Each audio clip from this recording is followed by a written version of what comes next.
Hello everyone, welcome to Crypto Basics Coach podcast. I'm Marco.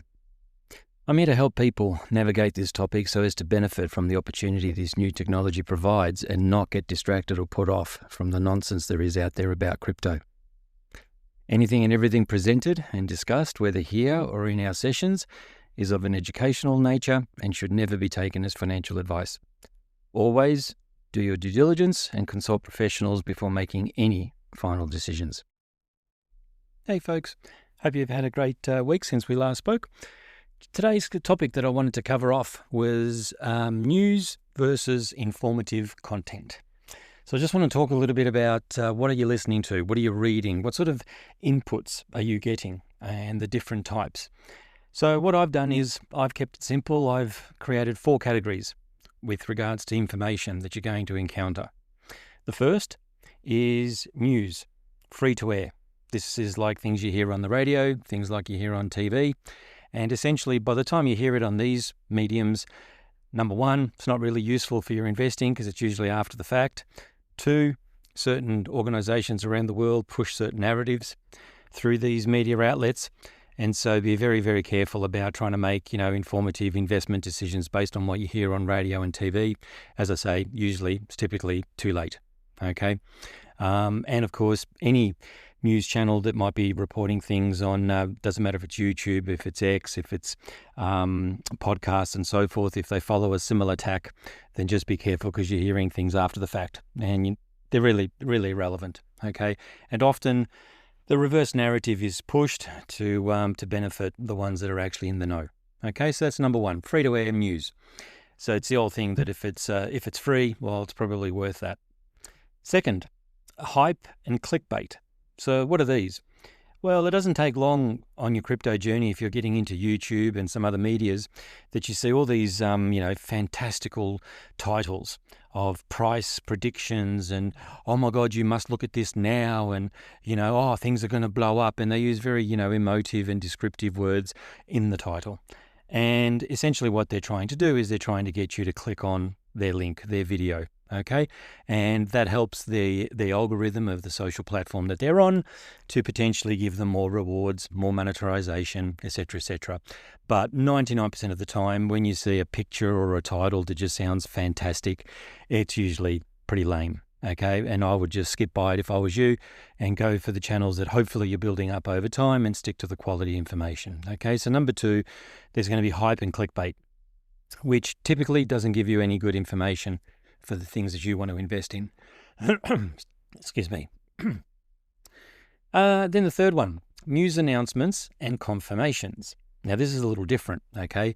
This is, through whichever medium you're absorbing your information through. These are things where partnerships might be getting confirmed and there might be developments that are occurring on particular chains. They might be trying to push through some amendments. There could be confirmation of adoption. There could be pilots that have been confirmed.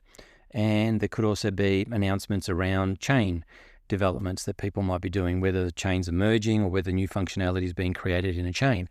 Now, these are valuable because these are the things that are going to confirm your thesis. These are going to be things that once you've understood and you've selected which cryptos you're interested in and the ones you're including in your portfolio, this is the sort of information that you would want to be seeing to confirm and validate your thesis, okay, on the fact that you've chosen something that's going to increase in value and hence you're going to continue holding on to it.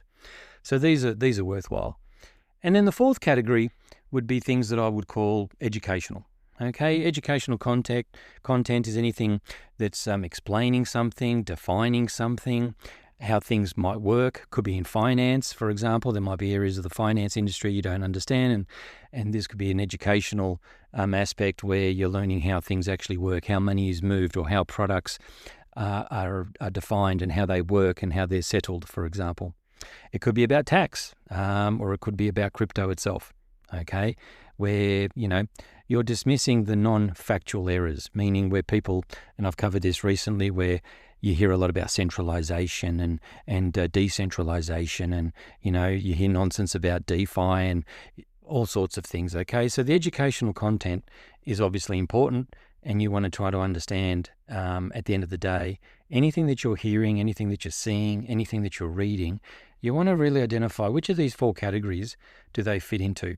And once you've identified which 4, you know which ones to ignore, which is really the top 2.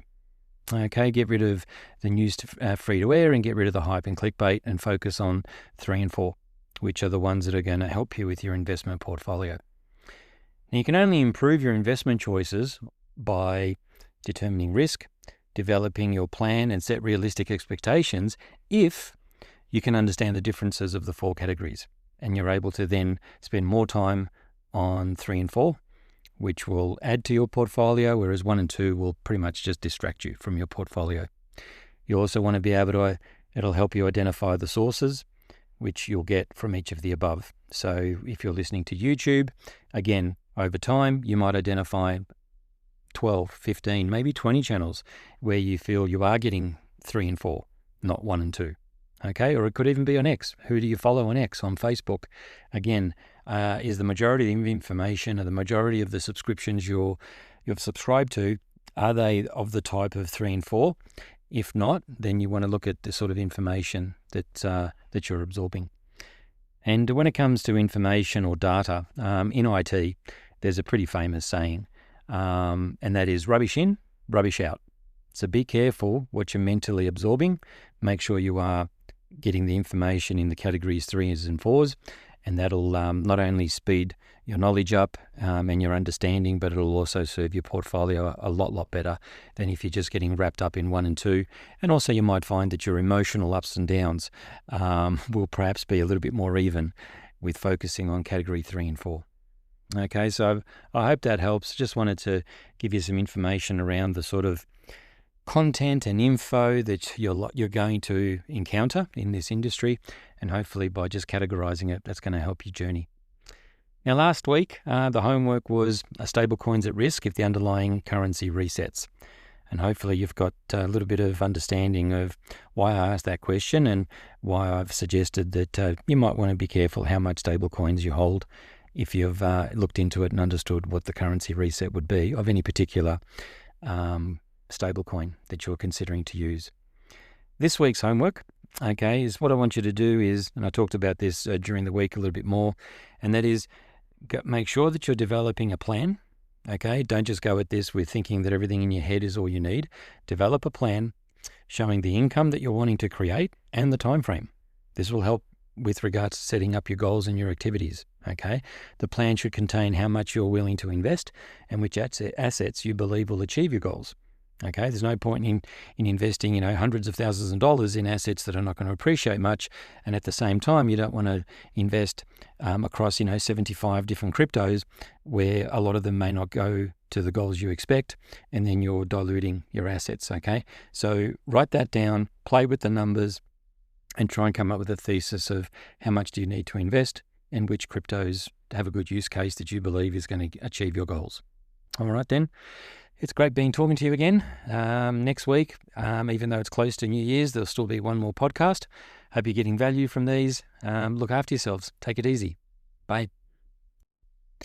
If you found this information helpful and are interested in a more hand-holding approach while navigating this complex industry, please visit cryptobasicscoach.com, that's basics with an S, and book a session.